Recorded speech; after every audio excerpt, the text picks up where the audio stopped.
কি ভাবছেন লাগেজ নিয়ে কেন রেস্টুরেন্টে আসলাম? আজকের ব্লগটা আমার কাছে খুবই স্পেশাল। হ্যালো এভরিওয়ান, আসসালামু আলাইকুম। This is me Liza. Welcome back to my page Liza and more. আজকের ব্লগটা হতে যাচ্ছে অনেক অনেক অনেক স্পেশাল আমার জন্য। অনেকেই কম বেশি জানেন আমি একজন এন্টারপ্রেনার। আমার আগে থেকে একটা বিজনেস ছিল as a makeup artist, makeup studio বা বিউটি পার্লার বলতে পারেন। আমি সবসময় কন্টেন্ট ক্রিয়েটর না, আমার বিজনেস দিয়ে নিজেকে পরিচিত করতে বেশি ভালোবাসি এবং ওই পরিচয়টা দিতেই বেশি ভালো লাগে। যদিও আমার ক্লোদিং বিজনেস আগেও ছিল, কোনো একটা কারণে ক্লোজ করতে হয়েছিল, সেই যাত্রাটা শুরু করছি আবার নতুন করে। ইতিমধ্যে আপনারা জেনে গেছেন আমার নতুন ব্র্যান্ড স্টাইললি যে শুট চলছে আজকে। তো ওই দিন আমরা শুটে গিয়েছিলাম আর্নো লাউঞ্জে। তো আমার শুটের জন্য চলে এসেছিল তুষার, ওর পেজের নাম হচ্ছে রংধনু। তুষারকে ধন্যবাদ আমাকে সময় দেওয়ার জন্য। একটা বিজনেস দাঁড় করানো কিন্তু এত সহজ না, বারবার ড্রেস চেঞ্জ করতে হচ্ছে, আবার ছবি তুলতে হচ্ছে। বারবার আমরা ড্রেসিং রুমে গিয়ে ড্রেসটা চেঞ্জ করে আসছিলাম আর আমাদের একের পর এক ছবি তোলা হচ্ছিল। সকাল 11:30 থেকে আমাদের শুট শুরু করেছিলাম, এর মাঝে একটু মিল্ক শেক খেয়ে নিলাম। আমি অনেক অনেক ভিডিও করেছি, ভিডিও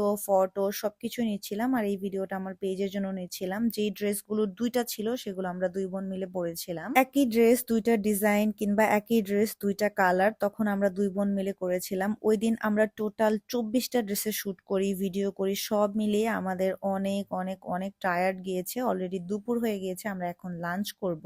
আমরা যেহেতু আরনো লাউঞ্জে ছিলাম তাই আমাদের দুপুরের লাঞ্চটা আরনো লাউঞ্জেই করেছি। তো যেহেতু আমরা দুপুর বেলা ছিলাম তাই দুপুরের জন্য আমরা একটু ভারী খাবারই নিয়েছিলাম। এই প্ল্যাটারটা ছিল 320 টাকা আই থিঙ্ক। আমরা ক্ষুধার্ত ছিলাম, সেই সাথে আজকের খাবারটা অনেক মজাদার ছিল। তো ওনারা আবার কমপ্লিমেন্টারি হিসেবে আমাদেরকে এটা সার্ভ করেছিল। তো খাওয়া দাওয়া শেষ করে আমরা আবার শুটে লেগে পড়লাম। যেহেতু ফটোগ্রাফারকে পেয়েছি তাই আজকে অনেক অনেক শুট করে নিলাম একদিনে। তো তুষারকে অনেক ধন্যবাদ। তুষারের পেজটা কিন্তু আমি মেনশন করে দিব ক্যাপশনে, আপনারা পছন্দ হলে অবশ্যই তুষারকে বুক করতে পারেন আপনাদের স্পেশাল দিনের জন্য। তো বলছিল যে আপু আজকে চলেন একটা ড্রোন শুট করি। যদিও ফটোশুটের সাথে ড্রোন শুটের কোনো প্রয়োজন নেই, তারপরেও যেহেতু ড্রোন এনেছে আমি বললাম তাহলে চলো একটু ড্রোন শুট নাও। যেহেতু আর্নো লাউঞ্জে আছি, এখান থেকে উপরের একটা ভিউ সুন্দর আসবে। তো ড্রোনটা বের করছিল আর ড্রোনের ছবি তুলে আমি আমার পেজে পোস্ট করেছিলাম যে ড্রোনটা আমি কিনে ফেলেছি। জাস্ট কিডিং গাইস, এটা আমার ড্রোন ছিল না, আমার ছোট ভাই তুষারের ছিল। তো যাই হোক, আমরা এখন ড্রোন শুট নিব। তো ড্রোন শুটের জন্য আমি খুবই এক্সাইটেড ছিলাম, তাই আমার হাত থেকে ড্রোনটাকে ফ্লাই করব, এটার জন্য আমার হাতেই ড্রোনটা রেখে দিয়েছি। এখন ড্রোনটাকে ফ্লাই করা হবে। আমার পেজের এই যাত্রায় প্রথম শুট করেছি আজকে, তো